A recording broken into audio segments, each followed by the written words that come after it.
If you grew up in Canada in the 80s and 90s, you know my next guest. He and his wife are icons of fun and fitness, and they greet us every day after school with the important message to keep fit and have fun. Today, I sit down to interview with this fitness legend.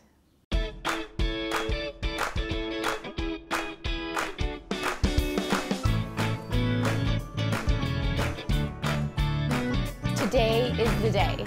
Let's make this happen. I am thrilled to introduce you today to our guest, Hal Johnson. Thank you for being here. My pleasure. Co-creator of Body Break. That's right. You've been doing that since, or when did it start? June 8th of 1988, so it's 25 years last week. Wow, so I'm 33 and a half. Grew up every single day, coming home, watching Full House, Saved by the Bell. Right. Be broken up by Body Break. Absolutely, and we've been in Young and the Restless, between those and all of the soap operas, yeah. It's amazing. Everyone I've mentioned that we were speaking was so excited about it. People love you. Sorry Joanne couldn't join us today. Yeah, she's a busy woman.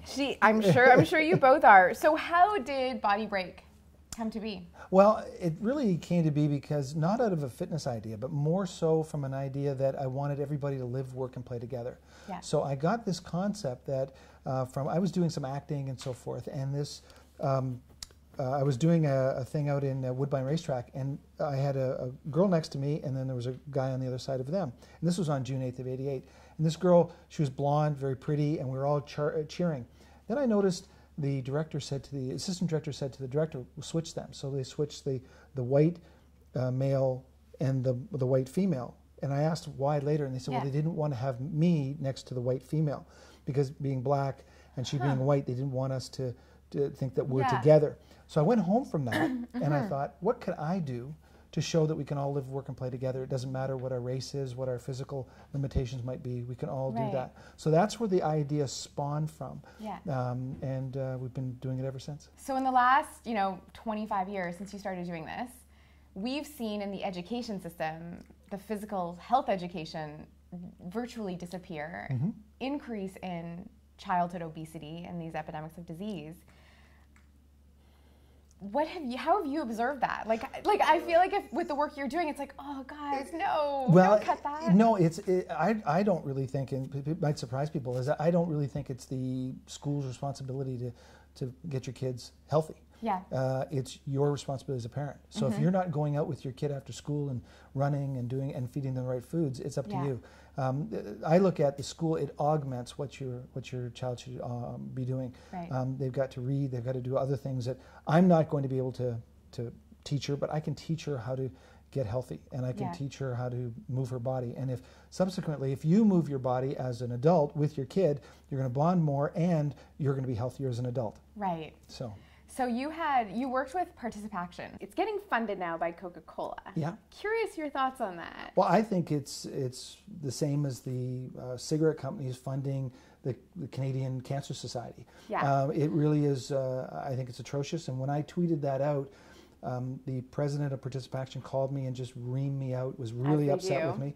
The vice president of Coke contacted me. Was very upset, which is great. But I guess I thought, well, I'm stirring the pot, and I really believe that when you've got a health halo like Participation, you don't want to just give that to anybody, and you don't want to give it to anybody who is actually causing the problem. Absolutely. Yeah.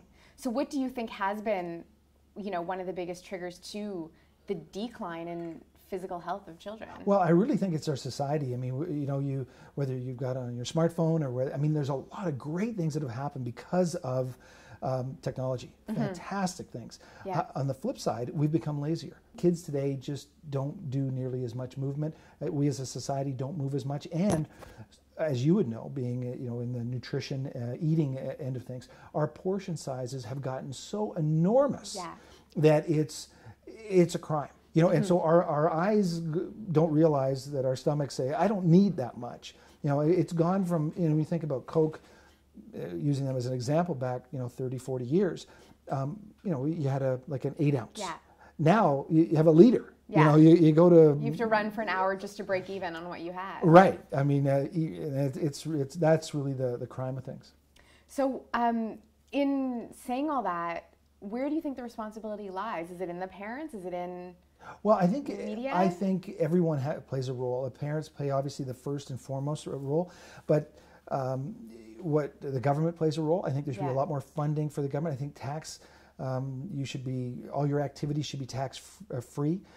Sports activities. I think they should have write-offs galore for They replace the taxes on the junk food. Right, and I think, and I also think manufacturers have a responsibility, but they also have a responsibility to their shareholders. They're there to make money, so understanding that process where they're from, but if we can incentivize it to them to make healthy foods, make healthy choices as consumers. But we're bombarded every day with buy this Fritos and this and this and this and this, and then there's a Weight Watchers commercial. Okay, so you eat all that junk, and now there's a Weight Watchers commercial. And now you can starve yourself. Yeah, and so I think what we have to do, like with yourself, with the Undiet, those are the types of things we have to get the message out to people. We have to get them out that here's what you have to do, and you have to do it right now.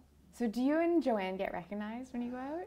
Oh yeah. We get recognized quite a bit, whether it be running through airports or doing all kinds of. Well, it was funny because in preparing for this, I was looking at your old videos, and there was the one of you running through the airport. That was our very first episode that we ever did. That was special. And it was lifting your leg. Now lift your feet 3 inches off the ground, pull, then lower. This exercise works the top of the legs and the stomach muscles.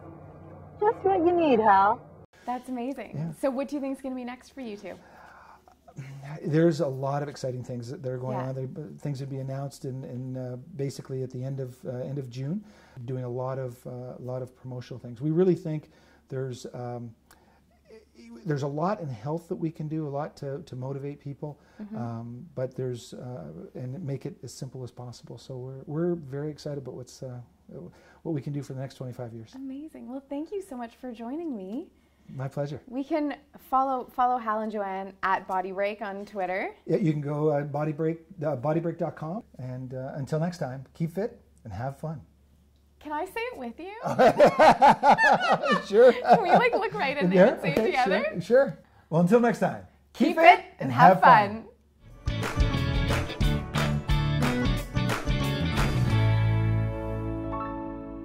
That was so fun. What a thrill to get to meet Hal Johnson. Seriously an icon, a legend. Maybe this was the highlight of my career so far. Loved it. For more inspiration, there's lots at MeghanTelpner.tv. You can follow me on Twitter at Meghan Telpner. Have a great day.